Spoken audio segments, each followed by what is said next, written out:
दबाव में आकर वॉशिंगटन के दरवाजे खटखटाएगा। लेकिन मोदी जी ने पूरा खेल उलट दिया।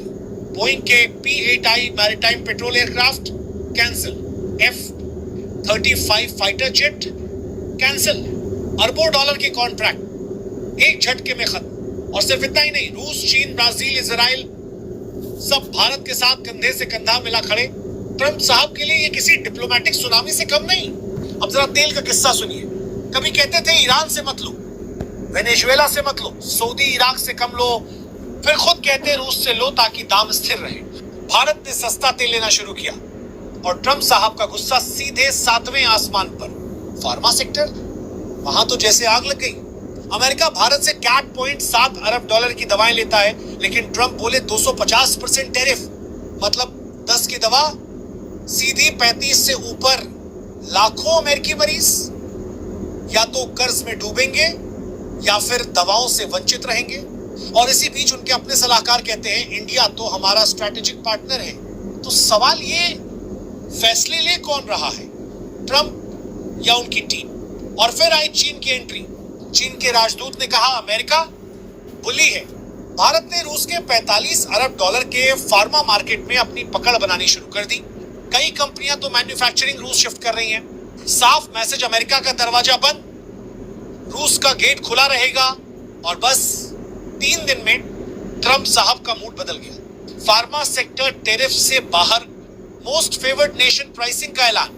जो दाम भारत यूरोप को वही अमेरिका को, मतलब सीधा सीधा यू टर्न। दोस्तों, ये नया भारत है, ना धमकी से डरता है, ना चापलूसी में बहकता है। दुनिया अब हमारी शर्तों पर खेलेगी, क्योंकि IMF और वर्ल्ड बैंक भी मान चुके हैं। दुनिया की सबसे तेज बढ़ती अर्थव्यवस्था इंडिया। दोस्तों, कहानी यही खत्म नहीं होती, असली खेल तो अब शुरू हुआ है।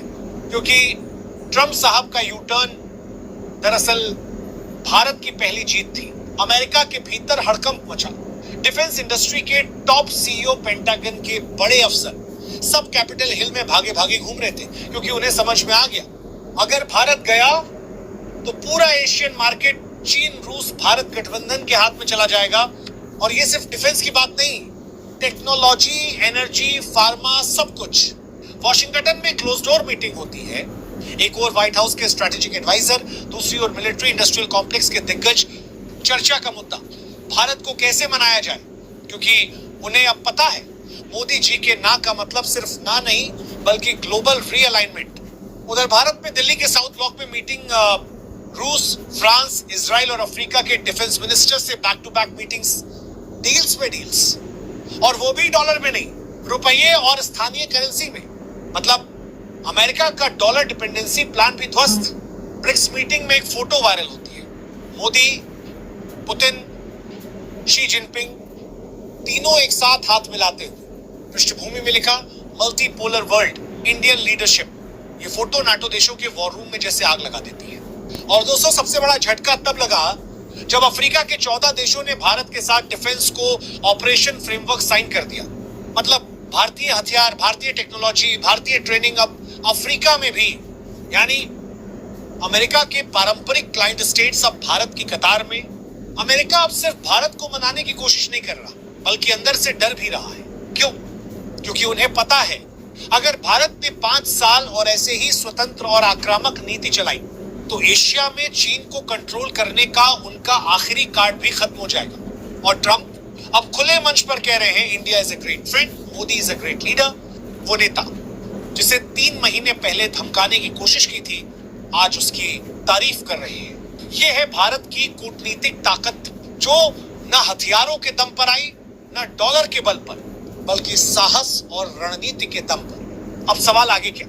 दोस्तों, अब भारत सिर्फ टैरिफ वॉर में नहीं, बल्कि ग्लोबल पावर स्ट्रक्चर में अपनी शर्तों पर खेल रहा है। डिफेंस डील हो, ऑयल ट्रेड हो, फार्मा एक्सपोर्ट हो, अब कोई वॉशिंगटन या ब्रसेल्स में बैठा आदमी ये तय नहीं करेगा कि भारत क्या करेगा। और आने वाले महीनों में भारत की एक चाल पूरे ग्लोबल ऑर्डर का बैलेंस बदल सकती है। पहला झटका डॉलर को सीधी चुनौती। ब्रिक्स प्लस देशों की सीक्रेट मीटिंग में तय हुआ, तेल, गैस, हथियार, फार्मा सबकी ट्रेडिंग डॉलर के बिना होगी। रुपया, युआन, रियाल और रूबल में। यानी अमेरिका का सबसे बड़ा हथियार डॉलर डोमिनेंस अब सीधे खतरे में। दूसरा झटका डिफेंस में स्वावलंबन। भारत ने डीआरडीओ और हाल के साथ 7 नई डिफेंस मैन्युफैक्चरिंग यूनिट्स की घोषणा कर दी। लोकेशन नागपुर, कोयंबटूर, लखनऊ, सूरत, इम्फाल, ग्वालियर और जैसलमेर। मतलब F-35 जैसी विदेशी डील रद्द होने के बाद भी भारत खुद अपने फाइटर जेट बना सकेगा और एक्सपोर्ट भी कर सकेगा। तीसरा झटका अफ्रीका में भारतीय ध्वज।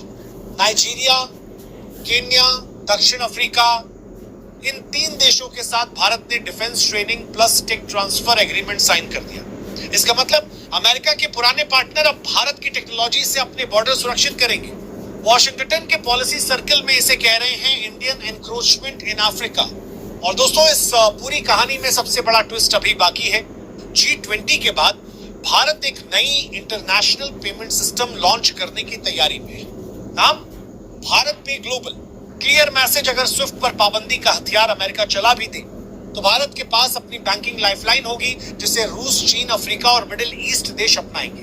अब सोचिए, ट्रंप साहब का 50% टैरिफ प्लान, जो सिर्फ फार्मा और डिफेंस डील दबाने के लिए था, वो कैसे बदल गया एक ग्लोबल पावर शिफ्ट में। और सबसे मजेदार बात, वॉशिंगटन में अब एक सवाल गूंज रहा है, हु लॉस्ट इंडिया?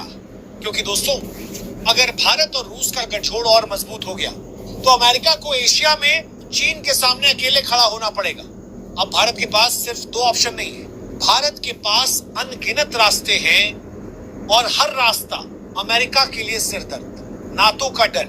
अगर भारत ने ये सब डील्स एक्टिव कर दी तो इंडियन नेवी हिंद महासागर में किंग मेकर बन जाएगी। मतलब अमेरिका की इंडो पैसिफिक स्ट्रैटेजी का बैकबोन चकनाचूर।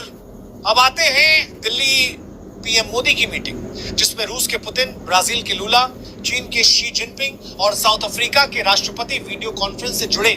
Agenda BRICS plus defence corridor, यानी ब्रिक्स देशों की नेवी और एयरफोर्स एक साझा रैपिड रिस्पांस ग्रुप बनाएगी।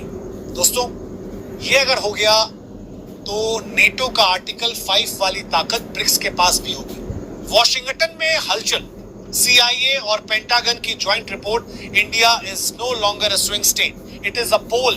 मतलब भारत अब किसी का पेंडुलम नहीं, बल्कि खुद एक पावर पोल है। भारत का मास्टर स्ट्रोक। भारत ने एक नई पॉलिसी का ऐलान किया, जो देश भारत के खिलाफ डिफेंस सैंक्शन लगाएगा, भारत उसके खिलाफ टेक्नोलॉजी और फार्मा ब्लॉक लगाएगा। और दोस्तों, IMF और वर्ल्ड बैंक के एनालिस्ट भी कह रहे हैं, अगर भारत ने ये पॉलिसी फुल पावर में लागू की तो आधे नाटो देशों को दवाओं और मेडिकल इक्विपमेंट के लिए भारत के दरवाजे खटखटाने पड़ेंगे। क्लाइमेक्स पॉइंट, अगले महीने दुबई में एक गुप्त मीटिंग होने वाली है। ब्रिक्स प्लस स्को और अफ्रीकी यूनियन के top leaders. Agenda alternative to NATO. नाम का खुलासा नहीं, लेकिन अंदर की खबर है। अगर ये ब्लॉक बन गया तो पहली बार दूसरे विश्व युद्ध के बाद कोई सैन्य गठबंधन नाटो को ओपनली चैलेंज करेगा और उसमें भारत लीड करेगा। तो दोस्तों, सवाल सिर्फ इतना, क्या अमेरिका और नेटो भारत को रोक पाएंगे, या फिर 21वीं सदी का असली पावर सेंटर अब दिल्ली में होगा?